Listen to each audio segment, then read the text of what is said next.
இந்தியாவிற்கே முன்மாதிரியான ஒரு ஆட்சி தமிழ்நாட்டில் நடைபெற்றுக் கொண்டிருக்கிறது. அந்த வகையில 2021 சட்டமன்ற பொதுத் தேர்தலில் தேர்தல் வாக்குறுதியில 309வது என்ன சொன்னாங்கன்னா, புதிய ஓய்வூதிய திட்டம் கைவிடப்பட்டு பழைய ஓய்வூதிய திட்டம் அமல்படுத்தப்படும் அப்படின்னு சொன்னார். ஆட்சிக்கு வந்த பிறகு பல்வேறு மகத்தான சாதனை திட்டங்களை தொடர்ந்து பல்வேறு நிதி சுமைகளுக்கு மத்தியில செய்து காட்டினாலும் இன்றைக்கு 2026 புத்தாண்டு தினத்தை கொண்டாடுகின்ற வகையில ஆசிரியர் அரசு ஊழியர்களுடைய மனதை குளிர்விக்கின்ற வகையில இன்றைக்கு புதிய ஓய்வூதிய திட்டத்தை கைவிட்டு பழைய ஓய்வூதிய திட்டத்தை அமல்படுத்தி இன்றைக்கு அனைத்து ஆசிரியர் அரசு ஊழியர்களுடைய மனதை குளிர வைத்து மகிழ வைத்து இன்றைக்கு உற்சாகத்திலே அவர்களை ஆழ்த்தி இருக்கின்றார்.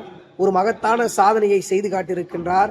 அதிமுகவினுடைய ஆட்சி காலத்தில் 2003ஆம் ஆண்டு ஜெயலலிதா அவர்கள் முதலமைச்சராக இருந்தபோது கைவிடப்பட்ட இந்த பழைய ஓய்வூதிய திட்டத்தை 20 ஆண்டுகளுக்கு பிறகு இன்றைக்கு அதனை ரத்து செய்து புதிய ஓய்வூதிய திட்டத்தை ரத்து செய்து பழைய ஓய்வூதிய திட்டத்தை இன்றைக்கு அமல்படுத்தி இன்றைக்கு அரசு ஊழியர்களுடைய மனதை மகிழ்வித்திருக்கிறார்.